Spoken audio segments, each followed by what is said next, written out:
Bonsoir à tous, rebonsoir pour ceux qui étaient là ce midi pour notre atelier sur y a-t-il du travail dans mon domaine au Canada que, au passage je précise, vous pouvez retrouver en replay sur notre chaîne YouTube.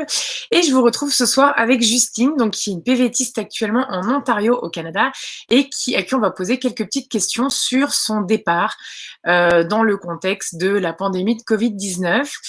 On va vous laisser quelques secondes, quelques dizaines de secondes pour vous connecter quand même, pour que vous ratiez pas le début de cette interview. Je vais lui poser quelques questions qui sont sans doute celles que vous vous posez le plus, mais vous pourrez également en poser en direct et on lui posera à la fin de cette interview qui va durer environ 30-35 minutes en fonction du nombre de questions que vous avez. Alors, je vois que ça arrive gentiment. Ce que je peux préciser avant de commencer, c'est que cette semaine, on va vous proposer, donc pour ceux qui ne sont pas au courant, c'est une semaine de l'emploi au Canada sur pvtis.net. Donc le midi à midi et demi, on vous propose des petits ateliers thématiques. Aujourd'hui, c'était y a-t-il un domaine, mon domaine recrute-t-il au Canada. Demain, on parle du CV, de la lettre de motivation et on fera encore d'autres sujets d'ici la fin de la semaine. Et le soir, vers 18h, on va interviewer tous les jours des PVTistes qui ont réussi à partir malgré la pandémie en trouvant un emploi à distance. On sait que c'est pour beaucoup d'entre vous un grand questionnement. Est-ce que c'est possible? Quels sont peut-être les conseils à avoir quand on fait une recherche à distance? Donc, c'est le but de cette première interview de la semaine. Et d'ailleurs, Justine, je te remercie beaucoup d'avoir répondu si vite pour témoigner. Avec plaisir. Alors, très bien. Alors, du coup, si tu veux bien te présenter, donc tu t'appelles Justine, tu es arrivée au Canada le 2 septembre. Toi, tu as eu un PVT 2019 ou 2020? 2019. Ouais. D'accord. Donc, tu as eu besoin de demander des extensions, c'est ça, ou c'était dans le timing? Oui, j'ai demandé une extension. Ouais. D'accord, très bien. Et donc, tu es partie le 2 septembre, si je dis pas de bêtises, en direction de Mont-Tremblant au Québec, c'est ça? C'est ça, je suis arrivée à Montréal et ensuite, après la quarantaine, à Mont-Tremblant. D'accord. Et comment tu t'es pris en fait pour trouver un boulot? Quelles ont été tes techniques au cours de l'année 2020 pour trouver un emploi à distance? Alors, je me suis pas mise tout de suite à chercher. Mon départ initial était prévu en juin 2020. Ouais. Et j'ai laissé passer l'été, essayer de voir comment ça allait changer, évoluer. Et j'ai commencé à chercher à la fin de l'été 2020. Et en fait, j'ai cherché pendant l'été, mais dans mon domaine. Donc moi, je suis plutôt issue du milieu culturel, travail en musée. Donc je suis muséographe à la base. Et je cherchais un petit peu dans mon domaine au Québec pour voir ce que ça allait donner, mais sans grande conviction. J'ai eu quelques contacts, mais ça n'a jamais abouti sur quelque chose de concret. Et c'était aussi pas forcément le plan, puisque mon objectif de partir au Canada était pour progresser en anglais. Et donc, j'ai cherché, on va dire que je me suis vraiment mis à chercher 2 semaines fin août 2020. Et là, j'ai cherché sur Indeed, sur site PVTiste, sur LinkedIn un petit peu et sur Emploi Québec. J'ai cherché principalement au Québec parce que je ne me sentais pas capable de travailler en anglais tout de suite. Et j'ai trouvé via PVTiste, du coup, Ah, une offre cool. d'emploi qui était sur le... Ouais. Donc, Du coup, j'ai t'as envoyé trouvé. beaucoup de candidatures? Ouais, enfin, avant de trouver, ça a été long? Non, ça a été très court. On va dire que j'ai envoyé, je sais pas, une dizaine de candidatures et j'ai eu 3 réponses et c'était des jobs saisonniers pour la plupart, hôtellerie, restauration. Mais c'était à une bonne période où tout était réouvert à cette période-là aussi. Donc, je pense que ça joue pas mal. Et ils étaient en recherche pour la saison d'automne, voire l'hiver déjà, fin août, début septembre. Donc c'est ce qui m'a permis de trouver et ça s'est fait très très rapidement. J'ai postulé 5 minutes après, littéralement, j'ai reçu un appel et 5 jours après, j'étais dans l'avion. Donc, tu as eu l'impression que ton employeur, en fait, n'a pas eu de problème à t'embaucher à distance. Après, la différence avec ceux qui candidatent au PVT 2021, c'est que tu l'avais déjà le Mm. PVT. Mais t'as pas vu que ça Ouais. posait problème, a priori? Non, j'ai pas vu que ça posait problème. Après, je sais pas si, j'ai un profil un peu particulier où j'ai vécu 1 an déjà au Québec, il y a 4 ans, pendant mes études et du coup, j'ai des expériences, pas de job, mais de volontariat et j'ai eu la sensation pour les employeurs avec qui j'étais en contact que ça a joué parce qu'ils me parlaient de cette année, qu'ils avaient l'impression que je savais déjà un peu comment fonctionnait le milieu professionnel, au Canada. D'accord, Mais je sais pas vraiment si c'est ça qui a joué ou pas. d'accord. Et du coup, le poste que tu as décroché, donc tu me disais, c'est comment dire, dans un établissement que de castor, c'est ça? C'était quoi ton poste? J'étais chargée de clientèle, donc recevoir les commandes et servir les clients, en gros. D'accord, très bien. Et pour le coup, c'était un poste de quelle durée que tu as décroché initialement? Alors c'était un poste qui s'appelle donc permanent, donc ce qui pourrait correspondre à un CDI en France. En fait, c'était, ils cherchaient du monde pour, la saison d'hiver, saison se former en automne et rester sur la saison d'hiver. Et m'avait fait comprendre que c'est aussi bon à savoir, c'est que de Castor, ils sont habitués à embaucher des PVTistes. Ouais, Donc, j'étais pas la seule au moment où ça s'est passé. J'étais une des premières, mais on était une dizaine à être recrutées à ce moment-là. Donc, c'est aussi, d'accord. et je sais qu'ils cherchent du monde pour l'été. Donc, queue de castor, en fait, c'est une marque, parce qu'en fait, les queues de castor, quand on n'a jamais mis les pieds au Québec, on ne sait pas ce que c'est. C'est des sortes Oui. de crêpes gaufres, je ne sais pas comment on pourrait dire ça, avec, Oh, voilà, on met du chocolat, ouais, c'est ça? ça ressemble à un beignet plat en fait. Ouais. Ouais, voilà, exactement. Et donc, tu sais qu'ils cherchent pour l'été, d'accord? Donc, parce que là, c'est vrai que le Québec, moi, j'ai Oui. dans l'idée qu'il y a le couvre-feu, tout ça, mais en fait, ce genre de commerce est encore ouvert. Ah oui, oui, c'est d'ailleurs mieux que, là où je suis en Ontario, où on sort tout juste d'un confinement complet, où tout était fermé. Au Québec, ils ont pas été en reconfinement, ils ont juste eu des, couvre-feu. Mais c'est ouvert, et en fait, c'était déjà comme ça quand je travaillais. C'était pas en couvre-feu, mais c'est des boutiques où il y a les gens ne mangent pas à l'intérieur, donc c'est juste du service, donc c'est du à emporter. Donc ce genre de lieu reste ouvert. D'accord. Et c'est assez intéressant parce que tu dis qu'ils ont l'air de connaître le public PVTiste. Donc moi, je peux pas du tout Mmh. vous promettre que ce que je vais vous dire, c'est vrai.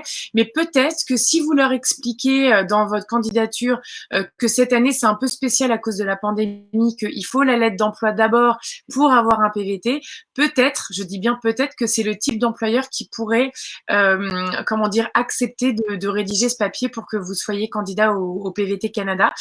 Évidemment, je vous invite, si vous partez au Canada grâce à ces personnes-là, de faire comme Justine, d'occuper au moins le poste pendant environ 2 mois pour vraiment assurer la saison pour laquelle ils ont besoin de vous. Faire l'été à queue de castor, le temps de vous faire un réseau pour chercher autre chose. Au moins, vous avez rempli votre part du contrat puisque eux vous auront permis de décrocher un PVT. Donc, j'insiste vraiment là-dessus. Faites attention à rester réglo dans tous les cas. Voilà. On reviendra un petit peu après sur le fait que tu n'es pas finalement resté de façon permanente avec eux. Est-ce que tu peux nous dire comment s'est passé ton passage à l'immigration canadienne, les documents que tu as dû montrer, etc., si tu te souviens? Oui, alors, c'était stressant.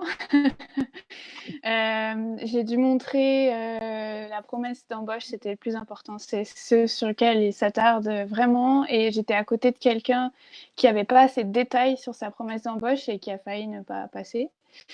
Donc, il regardait vraiment la durée, les tâches, le salaire, après je me souviens plus, il y a d'autres détails sans doute, mais Oui, j'ai plus tout ça en tête. Mais le maximum de détails, c'est toujours mieux, je pense, pour, en tout cas l'expérience que j'ai eue oui, et donc ça et l'assurance avec, la preuve comme quoi, l'assurance couvre, le covid.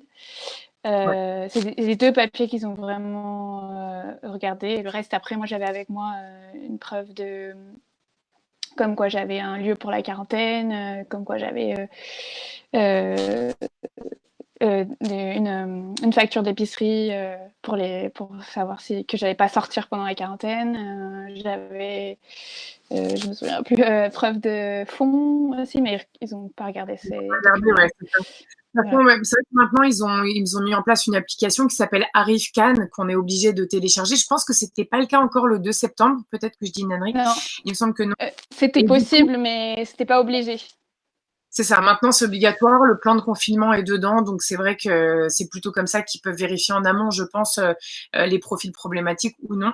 Mais effectivement, l'offre d'emploi, c'est très important qu'il y ait un maximum d'informations. Et pour les PVTistes qui candidatent au PVT 2021, il y a une liste carrément de choses à mettre dans l'offre d'emploi, ce qui n'était pas le cas pour ceux qui partaient en 2020. Donc, au moins, maintenant, il n'y a plus d'ambiguïté sur les informations qu'il faut Ok. prévoir dans l'offre d'emploi. Et niveau quarantaine, ça a été du coup pour toi? Oui, je suis partie assez vite, donc ça a été un budget assez conséquent parce qu'il fallait trouver un lieu pour. Et c'était pas très clair non plus. Il me semble que ça a changé maintenant aussi. La quarantaine, comment ça doit se passer, mais c'était pas très clair si on pouvait être en colocation ou non. Moi, Oui. j'ai choisi d'être dans un appartement seul pour être sûre de ne pas avoir de problème.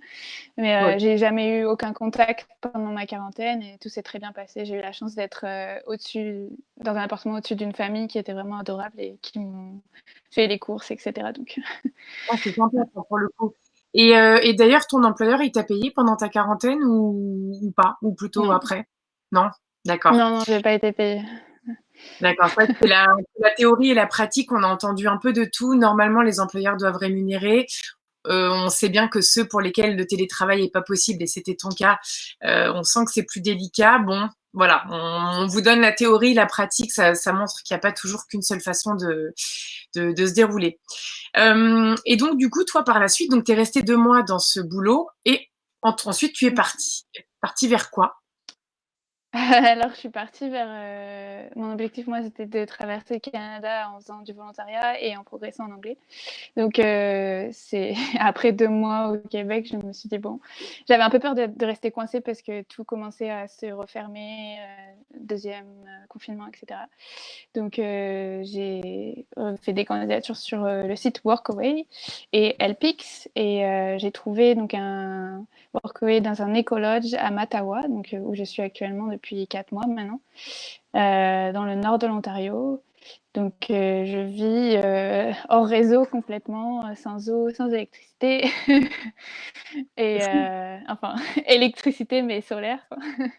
Oui, c'est pour ça, là, tu Voilà. me disais, t'es en connexion satellite, c'est ça, hein, pour C'est nous ça, parler. oui. Ouais, ouais, c'est ça. Ouais.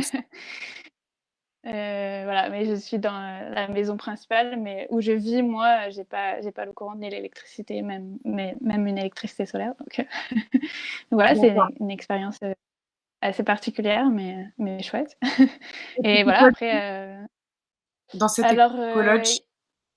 alors, donc il y a 5 unités d'habitation qui sont louées, 2 yourts, 2 chalets et un site qui s'appelle glamping. C'est une sorte de tente toute saison.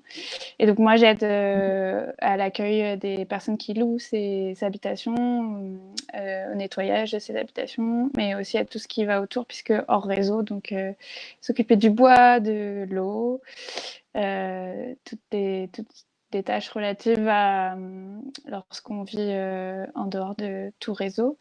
Et outre ça, ils ont un parc de ce qu'ils appellent tubing, donc c'est de la luge canadienne, c'est des grosses bouées. Donc tous les week-ends, c'est ouvert au public, aux familles, pour venir faire de la luge. Donc voilà, c'est surveiller que tout se passe bien. Voilà, en gros, c'est ça. D'accord. Et du coup, ça te plaît au point que tu penses y rester un certain temps ou est-ce que tu penses quitter à un moment donné cet écologe pour faire ce que tu voulais faire initialement, c'est-à-dire voyager partout au Canada? Alors, c'est une question. En fait, le Covid fait que pour l'instant, je trouve que ça vaut pas le coup de bouger pour l'instant, parce qu'il y a c'est compliqué de bouger entre provinces. Il y a certaines provinces qui demandent, même si on vient de l'intérieur du Canada, qui demandent de se confiner 14 jours, comme le Manitoba par exemple. Et voilà, il y a beaucoup de lignes de bus qui sont fermées, le train ne fonctionne pas, si je me souviens bien. Donc voilà, c'est quand même assez compliqué de se déplacer, c'est pas impossible, mais du coup ça demande beaucoup d'organisation et je pense que c'est aussi pour ça que je suis restée longtemps. Après, je me plais vraiment bien là où je suis et je pense qu'on verra comment ça évolue. Je commence à regarder pour l'été, pour bouger, mais Ouais. pour l'instant, je reste où je suis. Ouais, c'est chouette. Je voulais préciser, mais justement, je voulais dire, n'hésitez pas à poser des questions à Justine si vous en avez sur son expérience. Hein. C'est vrai qu'on là ce soir, c'est une rapide interview. On va pas parler des démarches de PVT, enfin de tout ce qui peut-être vous interroge. Mais si vous avez des questions à Justine sur sa recherche d'emploi ou sa vie au Canada, vous n'hésitez surtout pas. Mais je voulais insister sur quelque chose. On a eu beaucoup de réactions négatives et je le comprends. Hein, suite aux annonces faites sur le PVT Canada 2021, des gens qui ont dit bah alors du coup c'est plus un PVT comme avant, c'est plus un permis de travail ouvert, c'est plus un permis de vacances travail. Et en fait l'exemple là de Justine, je trouve qu'il est assez parlant, même si elle c'est un PVT 2020, c'est un peu différent. C'est que ok, elle est partie avec un emploi, mais non seulement son PVT, elle n'a pas été obligée de le faire intégralement chez Queue de Castor, et en plus de ça, elle a pu donner une dimension vacances, travail, en décidant de voyager dans le pays, alors pas forcément tout de suite, mais par la suite, et faire du volontariat.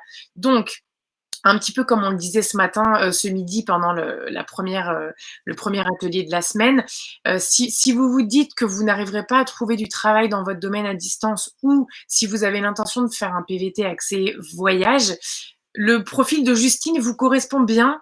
C'est-à-dire que c'est une offre d'emploi pour le début, en fait. Toi, pour le coup, ton employeur, Justine, il l'a pas mal pris qu'au bout de 2 mois, tu t'en ailles, du coup?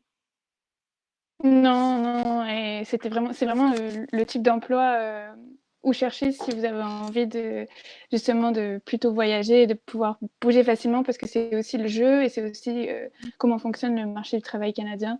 C'est que pour moi, ça a été même plus compliqué pour moi de quitter que pour mon employeur parce que lui est habitué, ça va, ça vient.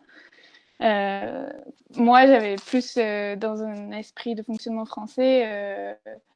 Où on a tout un tas de démarches à faire quand on veut quitter un emploi. C'est pas du tout le cas ici et j'ai même été j'ai trop communiqué et j'aurais pu partir beaucoup plus abruptement.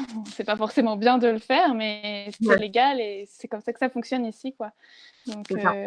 donc C'est bien que tu l'aies pas fait et parce que peut-être que d'autres gens qui vont se faire embaucher prochainement n'auraient pas été embauchés si toi, tu avais fait ça. Il faut dire aussi que la communauté PVT, d'une certaine façon, vous êtes tous liés, même sans le vouloir, parce que vous êtes un statut, un public spécifique.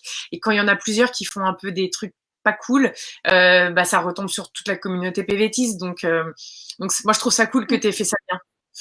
oui, oui. Et surtout pour ce type d'emploi, vraiment, que de Castor, on était une dizaine de PVTistes et j'ai rencontré d'autres Français qui sont arrivés juste après moi aussi, qui sont, eux, restés la saison. Mais voilà, quoi. Je pense que c'est vraiment un bon job pour arriver. J'avais aucune expérience, si je peux ajouter, aucune expérience en restauration ou en service à la clientèle. Donc, et je viens de milieu C'est vraiment, culturel, donc c'est complètement opposé, quoi. bah non, c'est vraiment bien. Et d'ailleurs, tu disais que tu avais envoyé une dizaine de CV, que tu avais eu 3 réponses, c'est ça? Oui, Les deux autres, oui, ça te... j'avais eu 2 autres réponses, mais ça n'a pas vraiment abouti. C'était plutôt des réponses qui allaient vers le positif, mais qui allaient mettre trop de temps à aboutir à quelque chose. Mais c'était dans l'hôtellerie. C'était pour être femme de ménage et plongeuse aussi, il me semble, si je me souviens bien. Et tu avais postulé, pour le coup, c'était aussi à Mont-Tremblant, enfin ailleurs qu'à Montréal, au Québec, c'est ça? Non. Je postulais partout au Québec. Je regardais pas même pas où c'était. Oui, c'est ça aussi. Il faut pas rester à Montréal, quoi.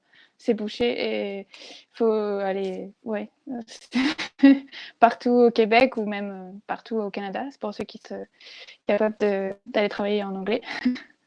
Oui, effectivement. Mais c'est intéressant ce que tu dis. Ça veut dire qu'effectivement, si quelqu'un est OK, enfin pour les boulots que tu viens de citer, donc faire la plonge et faire des ménages dans les hôtels, hein, ça c'est vrai qu'on connaît beaucoup de PVDistes qui font ça, surtout en Australie. Dans les hôtels, c'est un boulot très fréquent. pour refaire les lits tous les matins, tous les midis, tout ça. Ça veut dire qu'il y a quand même, là, ce qu'on est en train de voir dans cette interview, c'est qu'il y a quand même des domaines qui répondent à des gens qui ne sont pas encore sur le territoire, qui ont l'air de connaître la population PVTiste, donc c'est peut-être là que vous avez une carte à jouer. Je vois une question de quelqu'un qui n'était pas là dès le début, qui du coup a manqué ce que tu as donné comme info au début, qui demandait par quel site tu es passé pour... On va croire que c'est nous qui avons posé cette question. Par quel site tu as trouvé ton travail? Par les sites PVTiste. Ouais, c'est sur les offres. Effectivement, sur pvtis.net, dans l'onglet communauté, vous avez une section de job. L'avantage que vous avez là-dessus, c'est que c'est des employeurs qui connaissent bien le PVT. L'inconvénient, c'est que vous avez certainement beaucoup moins d'offres que sur Indeed, Job Illico, qu'est-ce qu'il y a d'autre, Monster, Job Boom, etc. Mais bon, la preuve que ça peut marcher. Emploi Québec fonctionne bien. Emploi Québec, effectivement, qui est un site du gouvernement canadien, qui est un petit peu l'équivalent côté du Canada entier de guichet emploi. Il y a guichet emploi et emploi Québec qui peuvent vous intéresser. Ok. Du coup, donc bon, pour tes projets, ça on a vu. Là, je regarde, il n'y a pas d'autres questions pour le moment. Je pense que tu as pas mal répondu aussi aux interrogations que les gens peuvent avoir. Est-ce qu'il y a des conseils par exemple, toi, quand tu as fait tes candidatures, est-ce que tu as écrit des choses dans le corps de l'email? Est-ce que tu as fait quelque chose de particulier que tu pourrais conseiller aux PVTistes? Alors, j'ai plutôt fait l'inverse. J'ai laissé transparaître rien du tout. J'ai mis dans mes lettres de motivation, j'ai mis aucune adresse. Vous ne pouvez pas savoir d'où j'écrivais, si j'écrivais de France ou de Canada. Je ne sais pas si c'est la bonne solution ou pas, mais j'ai préféré jouer carte neutre et j'ai pas du tout précisé que... J'ai précisé que j'avais un PVT. J'ai pas précisé qu'il était à valider, mais ça s'est fait dans les discussions après. Et j'ai aussi fait attention de faire mon CV correctement, parce que ça peut être vraiment un frein. Si on fait un CV français pour postuler au Canada, ça marche pas. Pas de photo, pas de rien qui puisse donner l'âge, la situation matrimoniale, etc. Donc, et oui, c'est ça. Être le plus, on va dire, sobre possible, neutre. Et du coup, sur ton CV, tu n'avais mis ni adresse ni numéro de téléphone, c'est ça? Alors,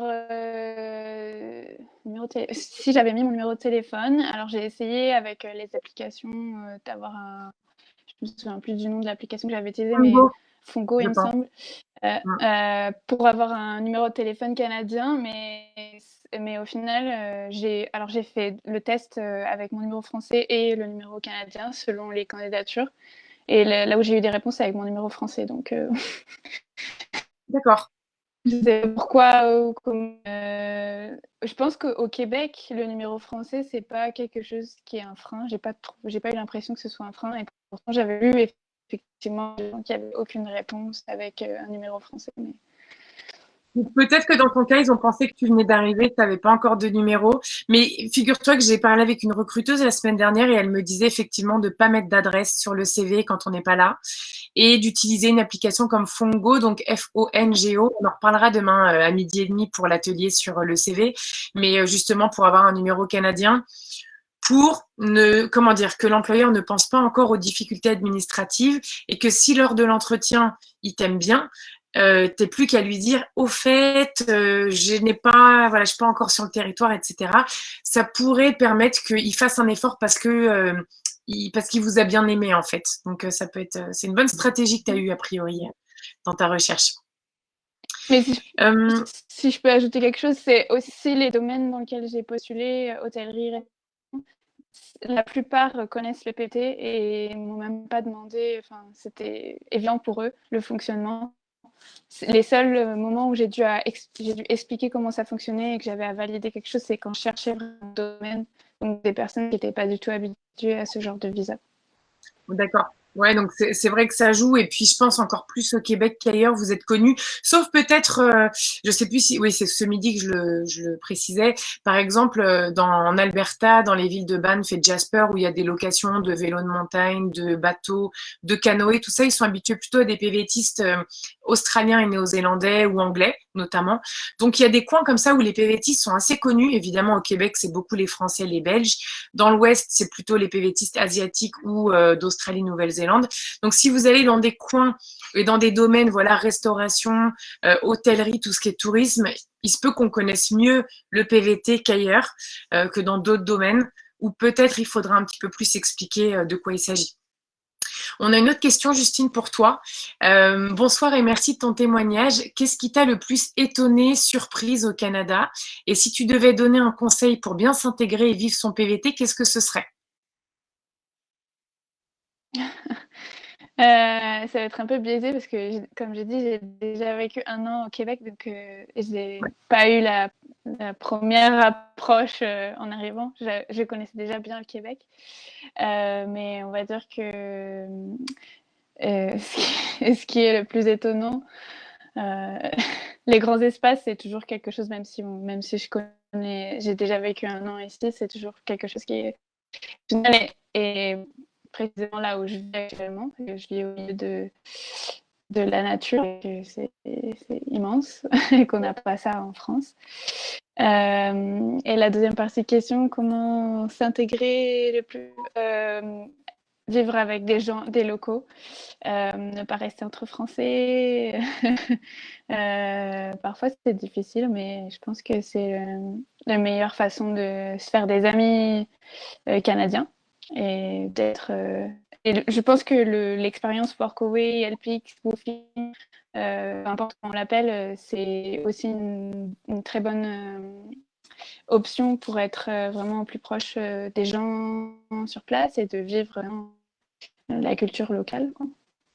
Tout à fait. D'ailleurs, je fais une parenthèse. C'est vrai que j'en ai pas parlé tout à l'heure, mais à 19h demain, sur notre page Facebook pvtis.net tout court, on va faire une session de questions-réponses sur le volontariat, donc ce dont parle Justine, le woofing, le workaway, le help exchange, qu'on a tout à fait le droit de faire pendant un PVT. Donc, si vous avez des questions, ça se passe demain à 19h. Et je suis tout à fait d'accord avec toi. Souvent, ça fait des échanges privilégiés avec ceux qui nous accueillent. On travaille pour eux sans être rémunérés, mais eux nous logent et nous nourrissent. Et puis souvent, on peut vivre dans des cadres un petit peu comme Justine le fait, assez hors du commun, dans lesquels on n'aurait pas vécu et dans lesquels on se serait peut-être pas payé des vacances en tant que PVTiste, parce que j'imagine que c'est pas donné les collèges où tu es.